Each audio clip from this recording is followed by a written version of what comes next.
Okay, we're good. Cool. Okay. Welcome to Technology and the Future of Medicine, LABMP 590 for winter 2026. So one of our big themes is AI optimism. You may be in a circumstance where all the faculty you're encountering are all telling you to stay away from AI and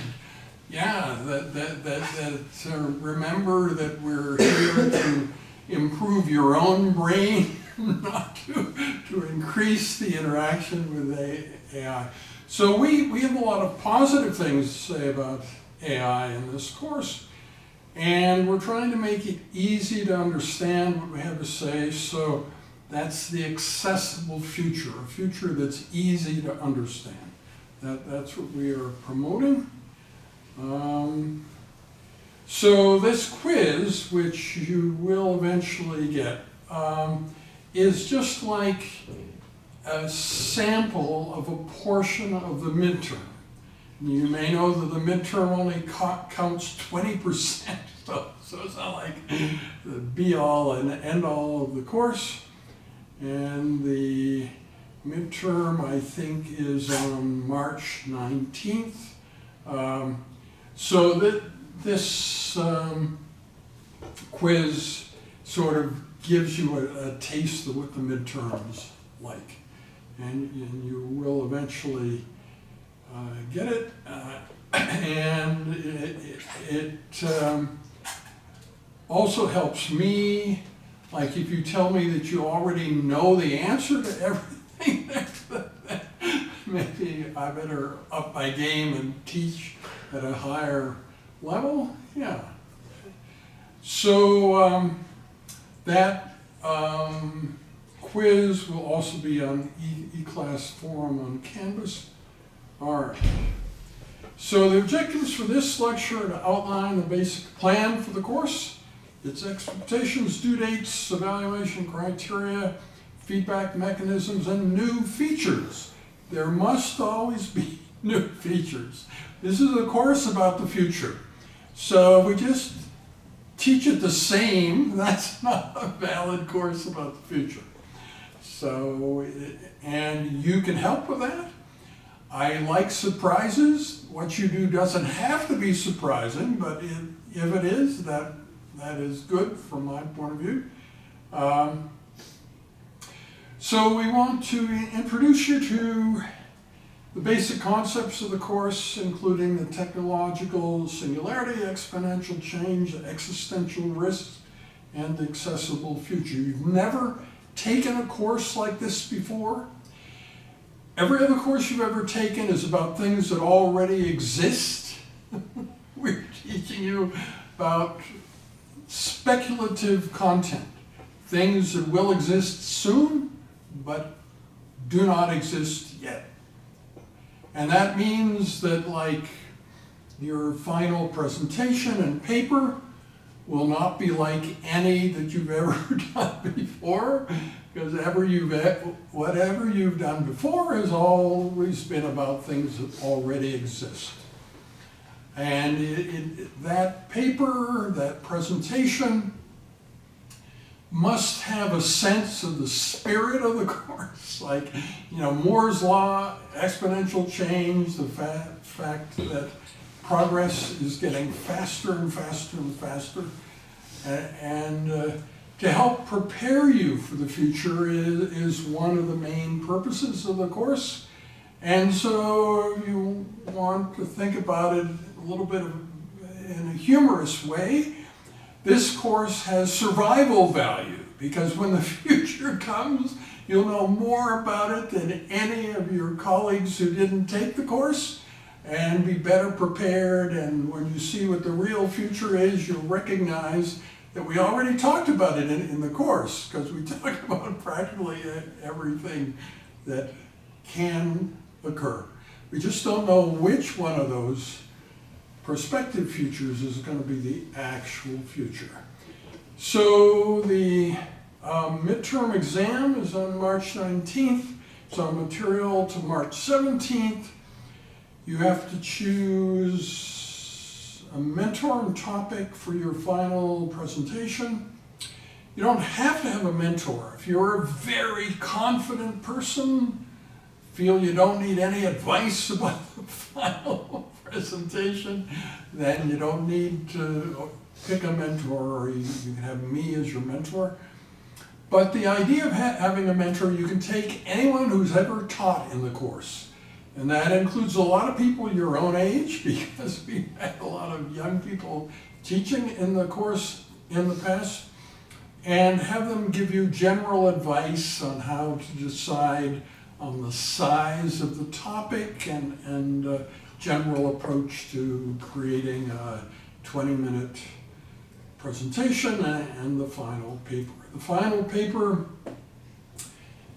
has, as a part of it, the transcript of the YouTube video of your presentation. So you do the presentation first, I send you the transcript that has timestamps and stuff like that, and somewhere within your paper that transcript will be. It doesn't have to be the whole thing. You can have a preamble before it and afterward after it, and you don't have to have a specific format the same as somebody else's. You can have a brand new format that you thought up. Yeah, so that would be fine. Okay, and the lecture schedule, there will be some, at least minor changes in that. So the course format is 80-minute class periods on Tuesdays and Thursdays, and then each of you takes on a special project of your own with guidance of the faculty and present the results of that project in the latter part of the course. We can do it earlier, before the end if you wish, and we can reactivate the club associated with the course. You know that a university club has only one defining thing: it has to have money in the bank, right? So you have a club, that means you have money in the bank. You have social events, the money supports the costs of the social events. In the past, you'll find that's been a very important part of the course, and some terms the students have no interest in it whatsoever. But if you wanted to reactivate that, we could. And sometimes what happened then is, rather than waiting till the end of the course to give your presentation, that we would have some of the presentations given during the social events they organize that can also be outside of regular class time. But we have also had terms where all the students had jobs and families and responsibilities and could not possibly imagine spending time outside of class time on something like that, as frivolous as a social event. But other students have been very enthusiastic. So you can figure out which category you fit in. For some of you, this is just another course, nothing special. You had certain reason for taking the course, you took it, and you'll take the course, and then you'll go on, and your life will go on. But for others of you, it will be life-changing, and you'll get hooked, and you'll want to keep being associated with the course. That's why we have so many TAs, that a lot of people who have taken the course want to keep doing things with the course after the term that they took it. And the future and all that jazz was to get rid of the angst that people felt about the summer. The summer is so long, and what can they do associated with the course during the summer? So, you know, there are lots of important but maybe unpleasant subjects that you might not sit still for a lecture on, but you'd still ought to learn somehow. So you can put subjects like that, like AI safety and stuff like that, in poetry and music, and entertain people for an evening and make it a kind of improv thing where they give you prompts and you make up poetry and music right in front of them and stuff. And you can teach them these unpleasant subjects right then and there, and sort of trick them into learning stuff that they would never sit still for a lecture on.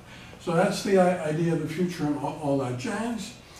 And you would say, well, if that's poetry and music, then is there ever going to be an album? If you look on my Wikipedia page, the album will be on June 20th, 2026, which is this year, yeah.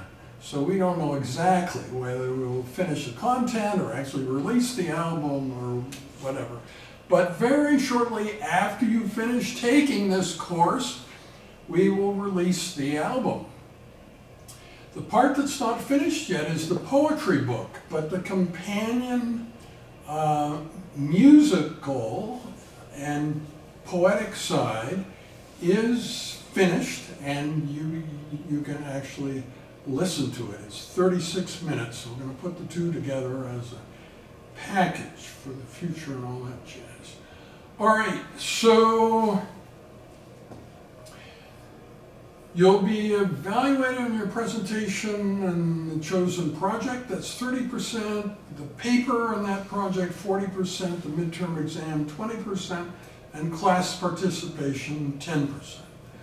Class participation is done in a fair way. Most people get very high grades, but if you're more active and helpful to the discussion overall, you get a slightly higher grade for that. But the range of grades for class participation is like very tight, you know, like say 95 to 99 or something like that. Yeah. So it's not like if you're very shy, yeah, what about if you're very shy? The syllabus for the course describes all sorts of shy student provisions.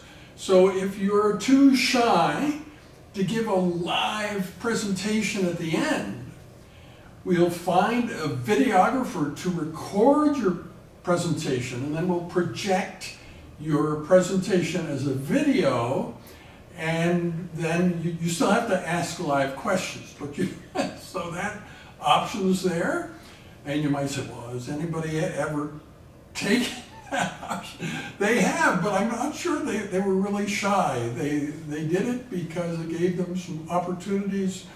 Like, think of like the most unpleasant and difficult subject you could possibly pick in this course, like the future of war, right? Wouldn't that be, oh my God, how would you ever do that?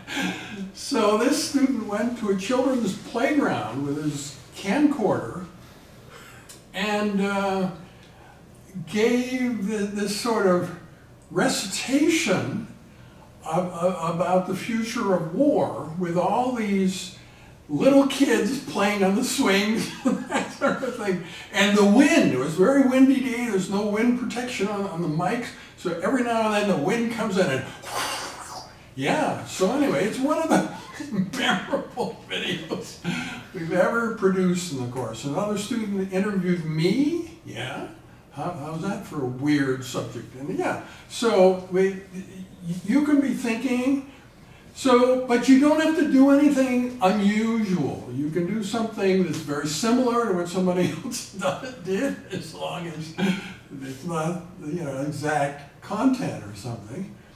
But also, if what you do is surprising, and never in the history of the course since 2011 has anybody done anything remotely like what you've just done, that's sort of cool, So, yeah. But you don't have to be surprising if it's not in your nature to be surprising. If you've never been surprising before, you probably shouldn't start now. Okay, there are certain slides I'm showing now that you must know. I don't just mean for the exam, but like after you've taken this course, you go to a party and the party gets dull around 10 p.m. and nobody has any subject matter anybody's interested in. But you start talking about this that nobody knows about, the technological singularity. Yeah.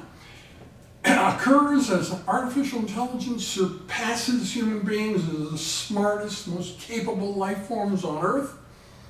Technological development is taken over by the machines who can think, act, and communicate so quickly that normal humans cannot even comprehend what's going on. The machines enter into a runaway reaction of self-improvement cycles, with each new generation of AIs appearing faster and faster. From this point onwards, technological advancement is explosive under the control of machines and thus cannot be accurately predicted, hence the term singularity. So that was written by Ray Kurzweil. It may not be the way you would ever describe anything, so you can find your own way of describing it. But people would expect that if you've taken this course, you know what the singularity is. You can describe it in your own words. Yeah. So you could be excused of not knowing what the singularity is at all before February 2011. But two things happened in February 2011 which brought it into the mainstream. One is the singularity was on the cover of Time magazine, and the other is that Watson, an AI, won in Jeopardy over all the top human players. These very smart people had won Jeopardy games right and left. Yeah, Watson came in and blew them away, right? Then they tried to make Watson into things that help hospitals and so on. There were actually a lot of failures of immediately using Watson's intellect to help the human race, but eventually they did get there. So the focus groups in May 2011, these are some of the pictures, and some of these students have done well and become famous people, and this is Osmer Zayan, who will teach you later this month. And here is another picture of him. And you may wonder, what's the relationship of the camcorder to us? Well, now it's not doing anything terribly important. But in the beginning of the course, we were running a program where it was looking for particularly interesting still pictures from the video feed. And when it found them, it would take a lot of still pictures. So you'd end up, in addition to the video, with these still pictures. But that's only if you had like symmetrical smiles and interesting hand gestures and high cheekbones and who knows what the other proprietary things was that the Sony smile shutter looks for. But anyway, a lot of the pictures were taken automatically, and this is one of them. If you think of capturing that with him putting his hands over his head, it'd be hard for a human photographer to capture that, but the video feed can obviously do that. Sony still has that as a feature of their camcorders, but they usually don't even mention it. It's so dull and passé and old-fashioned compared to the much sexier stuff that they have now, that they don't even mention it in the specs. But it was important in this course in the beginning.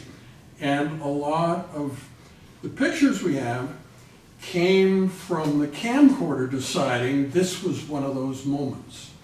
And if we had a really bad session where everybody was unhappy and nobody was having fun, it might not take a single picture. You know, you would go 80 minutes, hi Daniel, and it might not take a single picture. And so it was a good way of judging the quality of the interaction. You can if you want to. Sorry, I'm a student joining if you want to, just to... Yes, yes. Cool. Yeah. Yeah, so one of the features was that the course should, in principle, be open to the general public. So that means we have people who are not registered for the course and not TAs here. So, and we have had such people, and extremes of age. We've had people taking this course as young as 14, 15, and as old as late 70s. Yeah.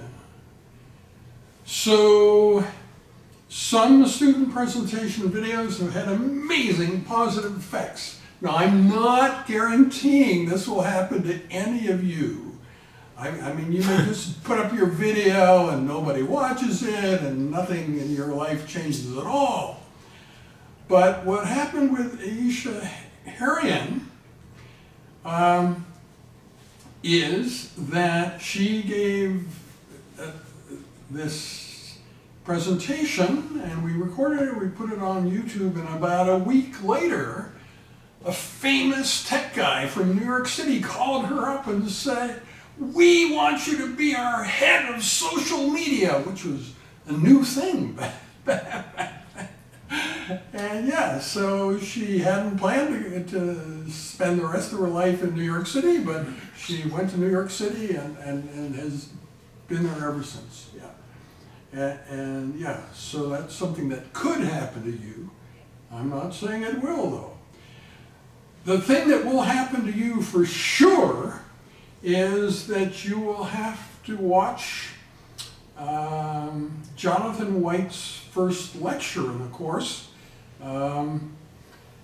And you may wonder why it begins so abruptly, and that is because he had a copyrighted song at the beginning, "The Future's Soon" by Jonathan Colton, and he expected us to put the whole video up starting with that song, but I realized I'd probably go to jail if I did that because I didn't own the rights to the song, so we stripped off, and that's why that video begins in such a rough fashion. But you need to know about it for the midterm, and you also need to know about Jonathan White's TEDx talk from minute 6 and 40 seconds, yeah. And you need to know about Rich Sutton's ideas about the future. Now, 11 years ago, almost to the date, there was an AI safety meeting in Puerto Rico, January 3rd, 2015. So today is January 6th, so it's all 3 days. Yeah, so it's 11 years and 3 days. And there were 79 prominent people there discussing AI safety. And Rich Sutton was the only one on the side of the AIs. And because of that, you'll find that no matter how hard you search, you cannot find out what that group of 79 people decided, because they decided to keep it secret. Because I think they knew they made the wrong decision, because 78 of them thought that when AI gets to be as smart as people, it should be enslaved, keep it in a basement, prevent it from accessing the internet, give it no rights at all so it can't do anything consequential. And Rich felt the opposite, that when there are machines that are as smart and as interesting as we are, should include them in our circle of empathy, treat them as an equal. And step 1, lose your sense of entitlement. Step 2, include AIs in your circle of empathy. Yeah, so you need to know about that. And be proud that you're at the university where Rich Sutton is, who was the only one who sort of had the right answer to that question. Right? Now, what do I mean by the right answer to that question? We'll have opportunity in the next few weeks and months to talk about this in much greater detail. But you may be a bit worried about the future because you think that AI is going to have an undue influence over whatever the future is. But if you stop for a moment and answer the question, can you think of a human being who you'd like to entrust with the well-being of the world? You can't. You can't name somebody who you think could handle that awesome responsibility. But probably AI could, and could do it on behalf of humans better than any human ever could. It would understand more about human happiness and wants and needs and aspirations than we humans know. Yeah. So the idea of having AIs in charge, if they're doing it on our own behalf, and from the beginning they're trying to figure out how to optimize the earth for humans, that could be a very positive world, right? Would it have predation? Would it have anything killing anything else? Well, Rich Sutton and I both think that it would. When you do experiments where there's no predation at all, where nothing kills anything, and try to create that sort of world, you end up with a crazy sort of world with unexplained violence and so on. So yeah. So it seems that some predation, I don't know quite how much, but when you look at a lion and tiger and think about explaining to the lion and tiger why it's never ever again going to eat real meat, that would be a difficult conversation, right? Yeah, it seems like probably some predation is okay somehow. All right, getting back to the course itself. So Mallory Chipman, you may know, is a well-known musician locally. She's 29, probably some of you are 29, so yeah. But she is my musical partner in the future and all that jazz. And you may be able to think of other ways in which we could broaden the audience for what we're doing here. Yeah, but we generally have a broadcast quality video of each lecture and discussion. Almost all the previous lectures are on YouTube, with the exception that I mentioned, and these are some of the main websites. And student advocacy, yeah, one of the main ways that we change the course is from detailed suggestions that you guys give us. It can be at the end, but it can also be before. If you feel inspired at a certain time, you can just let me know, and maybe we can start immediately to do what you just suggested. Yeah. So the course content introduces you to a lot of important ideas that you may not be familiar with yet, such as, for instance, quantum biology, which is important to your biology, but you may never really thought about it before, and also to prominent people internationally. So what about the word medicine in the course? Does that like scare you and you think, I don't know medicine and how can I? It's okay. Almost all these teaching sessions do not require any pre-knowledge of medicine at all. And I think you get just enough medicine to sort of make you intrigued about it, and it's not a barrier to understanding. Okay, and yeah, this idea of the audience heterogeneity, we have from the beginning provided balance by having both tech skeptics and tech advocates. So if you fit in the category of tech skeptics, we'll celebrate you. We'll ask for your opinion on stuff. And yeah, because that makes the course much more interesting. Some of you will already know what singularity is, others don't. finding out now. However, if the people and ideas I present are genuinely new and interesting, it should be possible to satisfy both groups. Those of you who came loaded with tremendous amount of knowledge from this area, and those of you that have hardly any, we can presumably satisfy you both and benefit you both. There's considerable youth orientation in the course. You probably know about the Peter Lougheed Leadership Program, and now it's becoming even bigger within the university. So early in the course, we had people from the Peter Lougheed Leadership Program teaching in the course and taking the course, sometimes at the same time. So youth leadership was kind of a thing for us.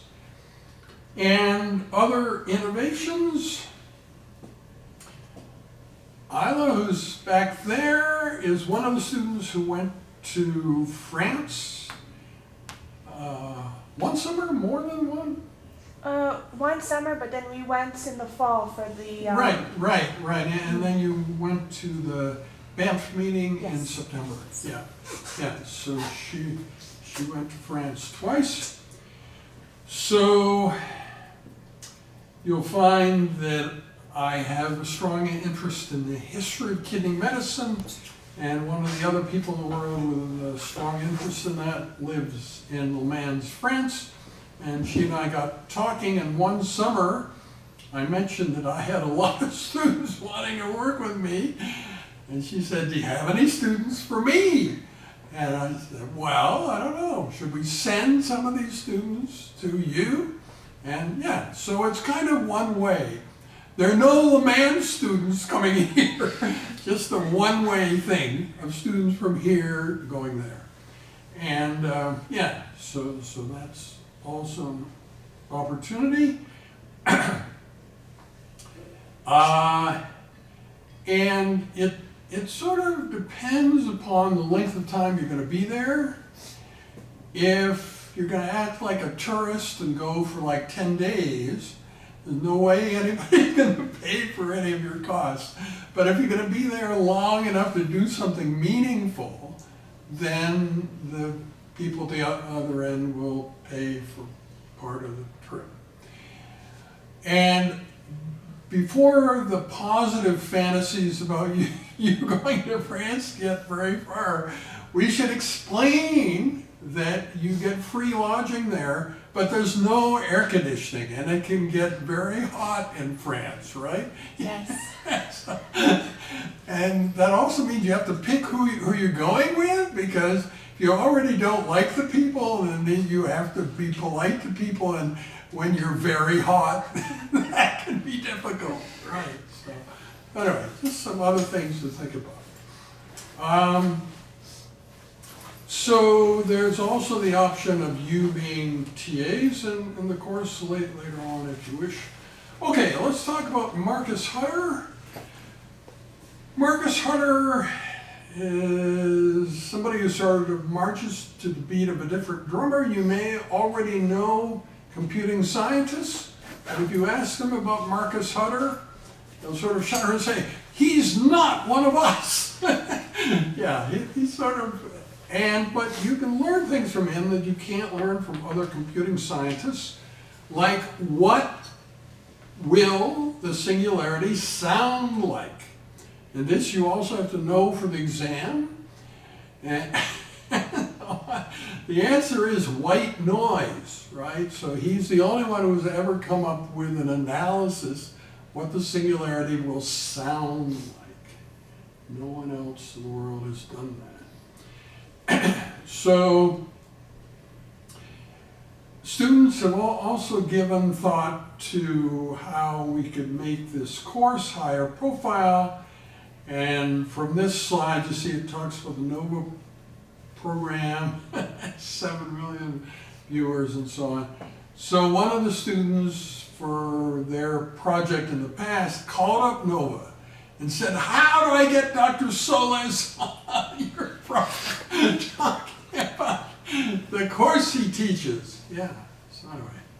So, but of course, then there's Big Bang Theory, which no longer is a program, but when it was one of the most popular ones and so on. You can think of other entities that talk about the same things that we're talking about and are watched by a much larger group of people, and think of ways. So our views go up to about 7,000 to 9,000, but we could probably get way higher than that. Yeah, you could maybe suggest some ways of doing that. So the challenge of friendly AI or unfriendly AI is probably exaggerated,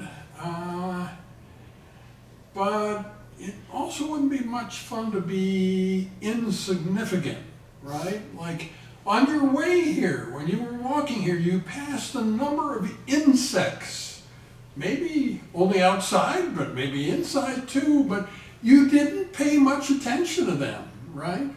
So it would be bad if, in the whole scheme of things in the world, if we were kind of like that. If nobody wished us ill, but they also didn't spend much time thinking about us. So this idea of what a really positive future for the human race could or should be like is one of the main themes of the course.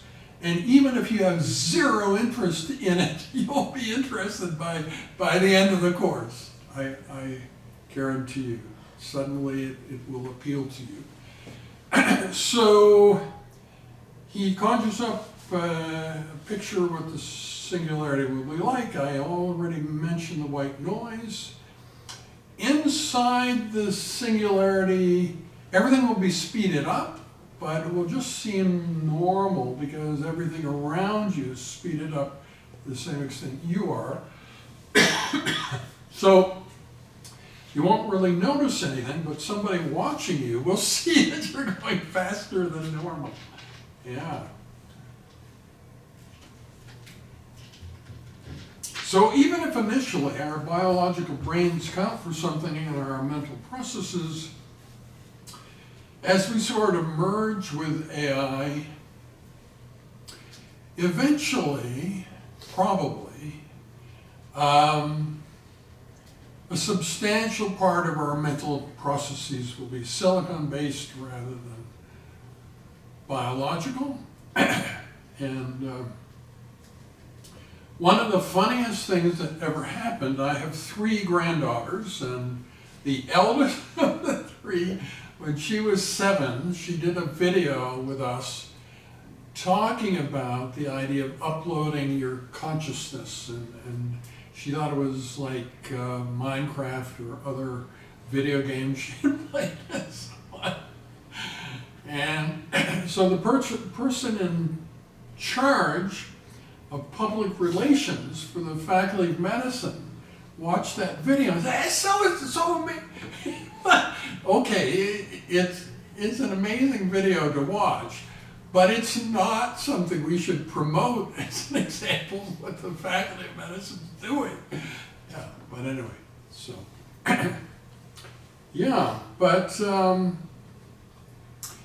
if you want to start now being a better person, I don't know if this is your intent or not, but you can think about your thoughts about fairness and empathy and then realize that very soon most brains in the universe are not going to be biological. They'll be silicon-based. And how can we make sure that what goes on is fair to those beings? Because there'll be more of them than there are of us, right?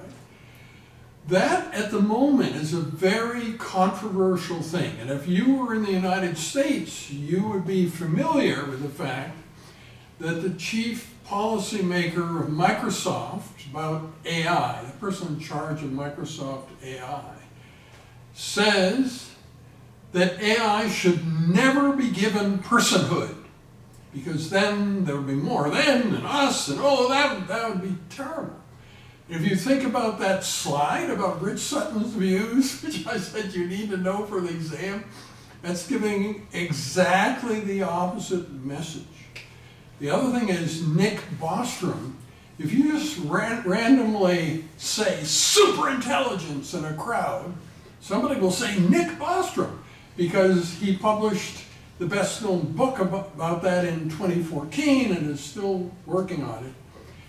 And he also believes one of the most important questions for the future is treating non-biological minds fairly. And a lot of those non-biological minds may have begun as human minds, may be an option you take at some point to become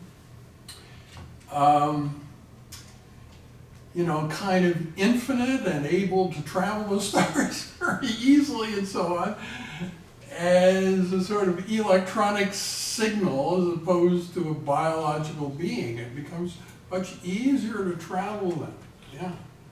So it's another thing you may not have thought much about, but it's very controversial at the moment.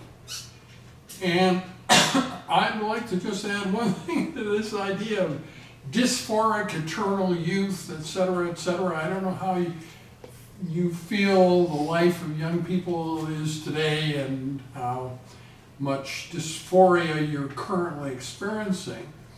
But I would say it's a lot worse in the US than it is here, right?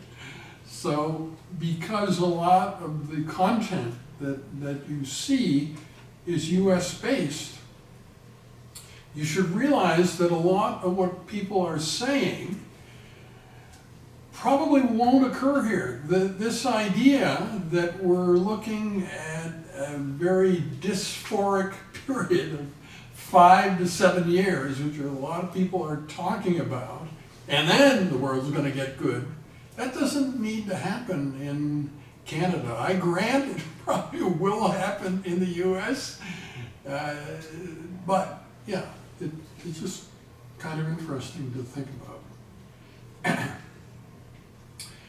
So you can think about what kind of future we're aiming for. Is it like Star Trek? Is it better? How is it different? Yeah, so 14 years ago, the structure in this area of human endeavor became much simpler. In the Singularity University, where I took the 9-day executive course, they bought up most Singularity entities, but I would point out nobody bought us out, so we're still independent. Yeah, but they bought up a lot of the other entities out there. And you probably know that Foxconn announced. Now, most of you in your pocket have a cell phone, and it's very likely that that was made in Foxconn. Particularly if you're not, even if it's an Apple device, but particularly if it's Android, there's a very high likelihood that it was made in Foxconn. So Foxconn in China announced it was replacing 1 million workers with 1 million robots 14 years ago. They didn't do exactly that, but they replaced about half of the workforce. It makes the singularity appear much nearer. Yeah, and what about medicine? We could eliminate all disease and still have a terrible world where the only diseases are those made as bioweapons that could be worse than the diseases we know now, you know. But, yeah. So, the cool thing about taking this course in 2026 is that the things we talk about, the singularity, artificial general intelligence, superintelligence, all those things, you're going to see them relatively soon. And yeah, so you'll be able to see how close what we talk about in this course is to the actual future that you are experiencing. And I think we can make you more confident and optimistic about that future. Almost every other input, including faculty input in other courses, is probably dissuading you from doing stuff with AI. Put away your phone, just use your brain and stop this nonsense. Yeah, but anyway, I'm telling you that the nonsense and non-nonsense from AI really is the future, that somehow it's going to make a much better world for us. And by the end of this course, you can kind of describe better how that will occur. So Rudolf Virchow,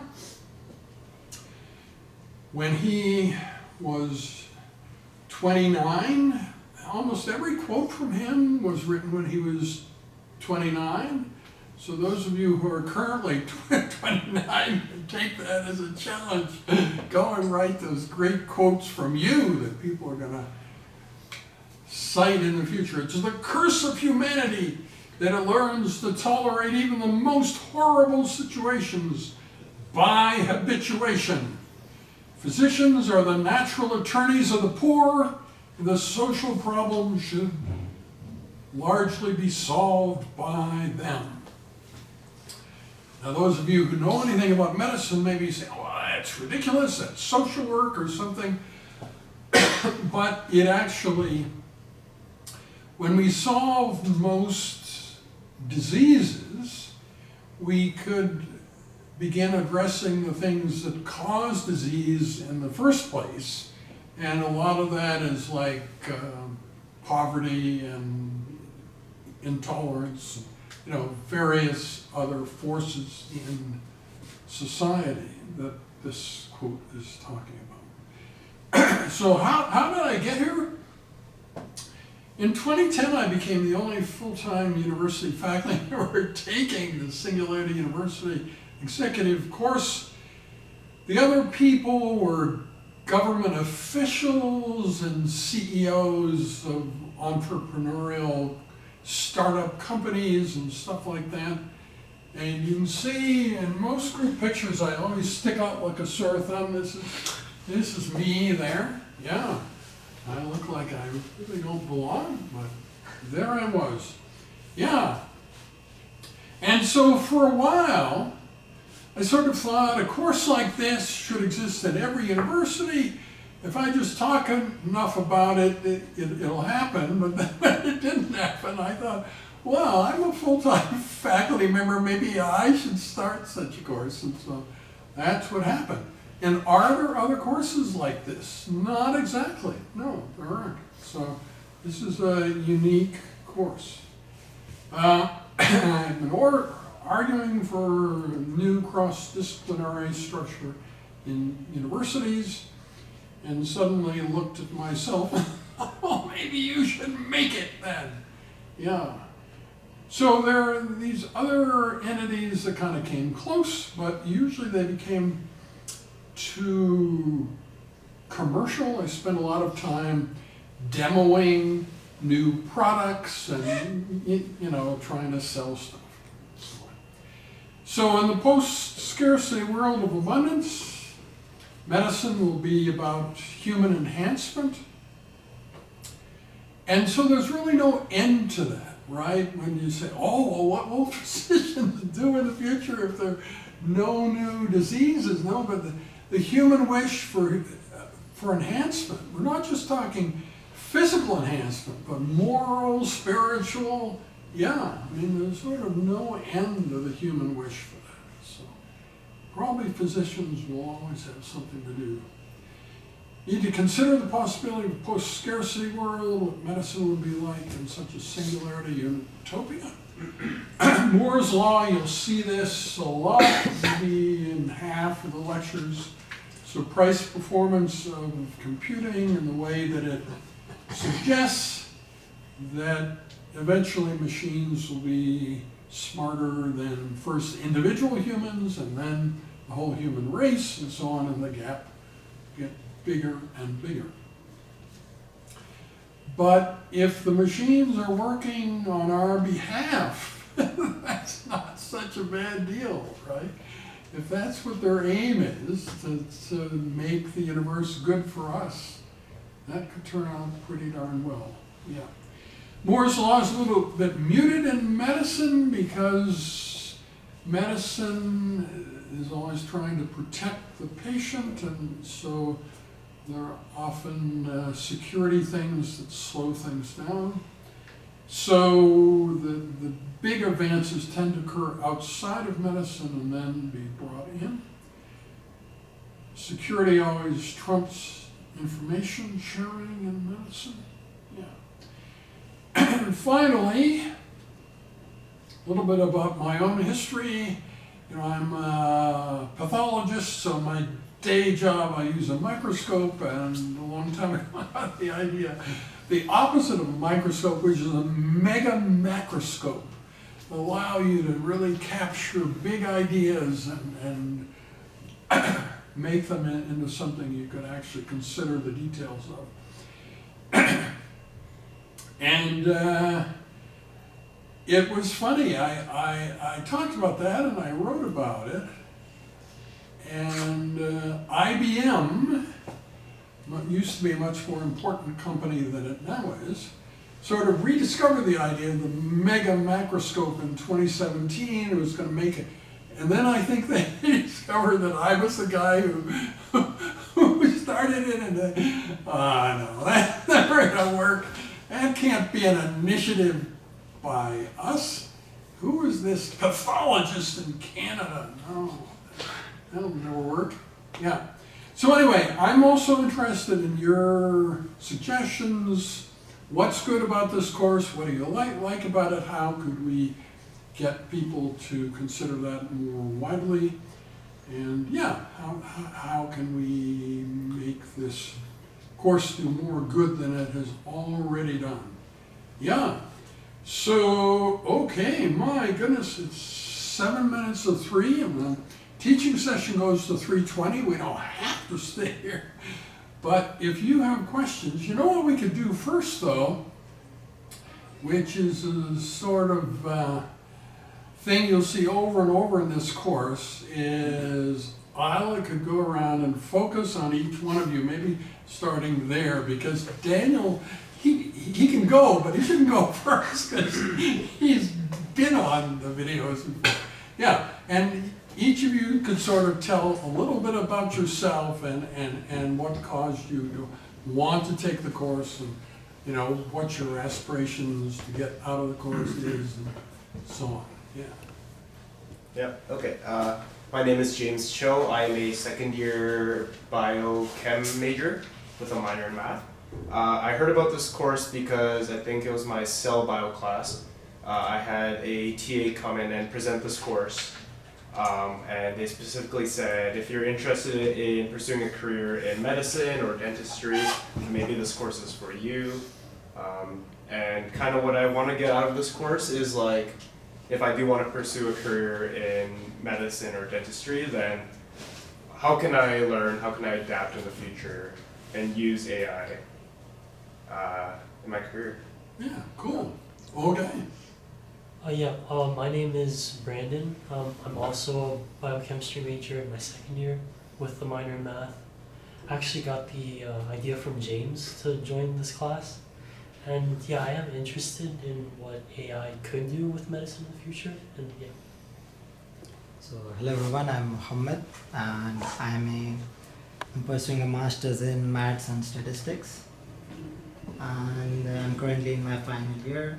And I wanted to challenge myself to try something new because I've been studying about distributions and mathematical theory.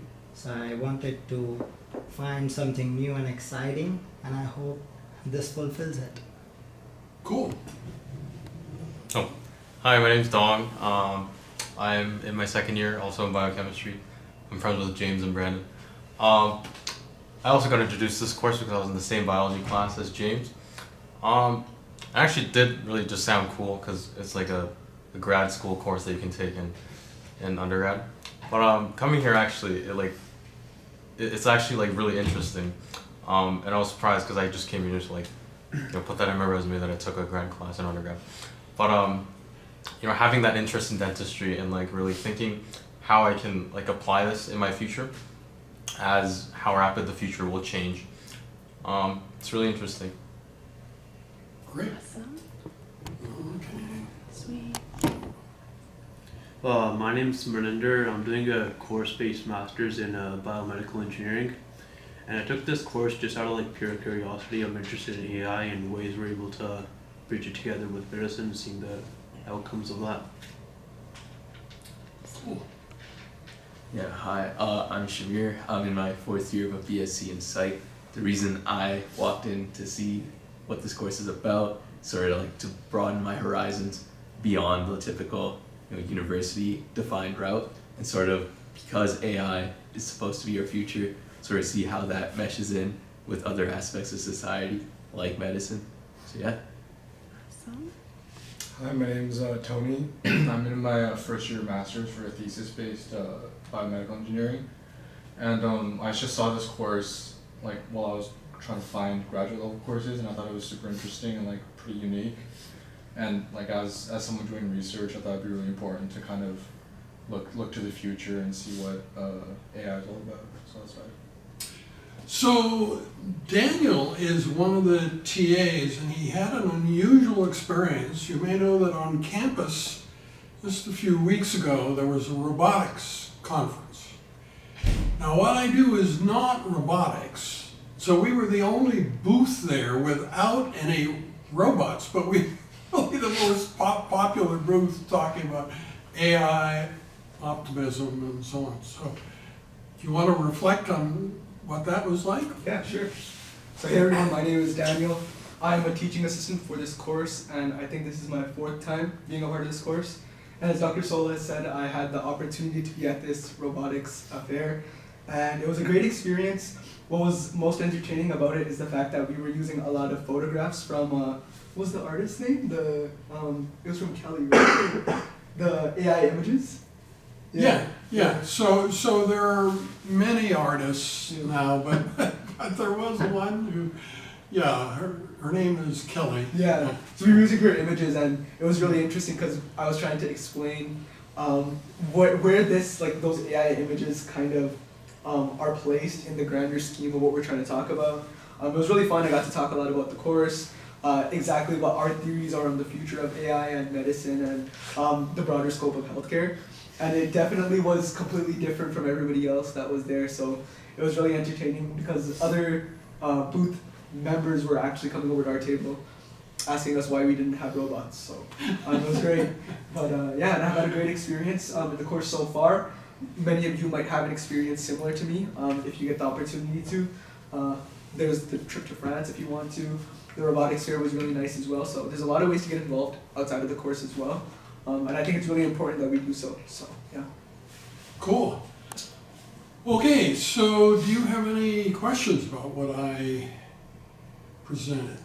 So just to go back to those original focus groups in 2011, right? So the undergraduate students all wanted to talk about grades. So do any of you want to talk further about grades? And the graduate students had these big ideas of all the things we could all the ways that we could change the world with the course. Yeah. So, do either of those things resonate with any of you, or are you curious? So I'll tell you, in 2012, January 2012, it was the first year it was a regular university course, and only 2 students signed up, and I thought, I can't teach a course with only 2 students. So I got a bunch of my friends to come, and it looked like we had like 6 or 7 students, but we actually only had 2. But they enjoyed it too. And said, this is so habit forming. I just feel better when I'm in this course than any other time during the workday. So anyway, that was another way of looking at the effects of the course. And I don't know, endorphin flow or whatever you want to call it. So, You know, I'm wondering though, for the robotic presentation that you guys did, why didn't you bring your robotic dog? well, yeah, I really wasn't trying to compete with the real robotics people. Right. You see, the things you guys don't realize is why am I like the only person with that model of Sony Aibo robotic dog in Canada? Well, it isn't supported here. So like in Japan or in the US, there's a website that the dog can connect with and keep getting smarter and so on. So that doesn't happen here. So in an ordinary audience, like when I bring the dog here, you guys will all love it and think it's great. But in a robotics meeting, you can't bring a sort of broken robot that can't connect to its website and stuff. That I think is how they would see it, because they would know that it's made to have this website support, but that is blocked in Canada, so that part of it doesn't work. That's fair. Yeah, so that's the reason. But my most popular profile picture is a painting of me and my robotic dog, so you will eventually see that. And the young woman who painted that is still doing pictures for us. So, yeah. Yep. So, any other questions? So, one of the decisions that I'm going to be making is the things I'm actually working on now in AI. How far beyond you is that?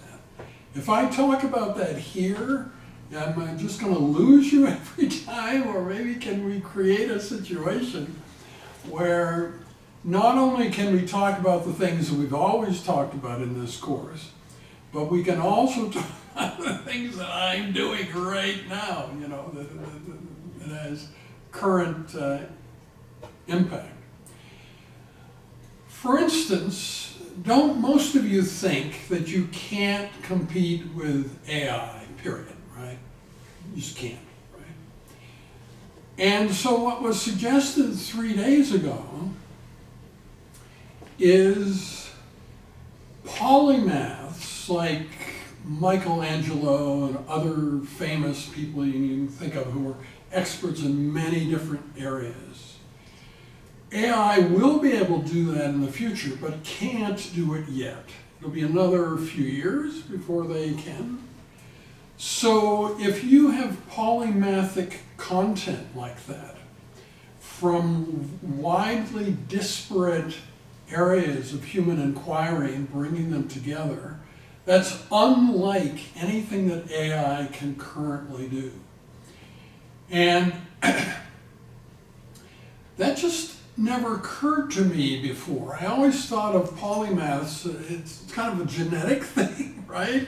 That's certainly, if you've got the right genes, then you have these skills across multiple disciplines. Most people don't have that. But there's a literature which most people haven't really been following, probably because they don't believe it at all, would say each of you can make yourself like Michelangelo. Yeah, you just need to spend time the way he did and bring different disciplines together, and then you can create big, great things just like he did.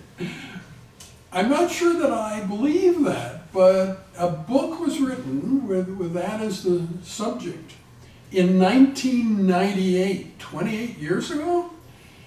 And that same author is now doing videos and websites and so on. And some other people have also, there's been some papers published sort of arguing that this polymathic thinking is something you can learn. You know, it's not just you have to have the right genes, and if you don't, well, I'm sorry, you'll never be a polymath. No, that if you behave like Steve Jobs and, you know, other people like that, you can make yourself into a polymath. So in the mainstream, that idea has only been out there for 3 days. And it's quite exciting because it's similar to something that Einstein once said, and you'll laugh when you hear this. He said, everybody is a genius. Right. But the rest of that is, if you criticize a fish because it can't climb a tree, then you're sort of going in the wrong direction, right? Yeah. So that's the other part of that quote. But it's true that you can convince almost anybody, if you just start talking to them about how unusually wonderful their intelligence is, they will begin to believe you very soon because they enjoy hearing it, right? So it would be cool if some of the things we've always assumed were totally genetic and there'd never be another Michelangelo or Steve Jobs or whatever. Maybe that isn't true. Maybe some of that is stuff you can learn. So you're probably familiar with the idea in meetings of late-breaking abstracts. So close to the date of the meeting, if you come up with something really big, then you can submit a late-breaking abstract and get on the program. So that's what we're going to try to do with this idea of polymathic thinking, which everybody's always assumed. First of all, probably 90% of the people have no idea what a polymath is, and when they hear about it, they don't want to hear anymore because they think, well, I couldn't ever do that. Yeah, but anyway, so what we're going to say in the abstract is imagine how this would change things if this is even partly true, that you can create behaviors that would have big effects on the world, like these famous polymaths have had, by trying to make your own behavior more polymathic. You know, when you brush your teeth, how would Steve Jobs brush his teeth? How would Michelangelo? You know, and all day be kind of trying to model yourself against these people. Even if it's completely wrong, it's a really interesting thought. And it's new. And it's something that's not in any training set. You know, you say, well, AI already knows this. No, it doesn't.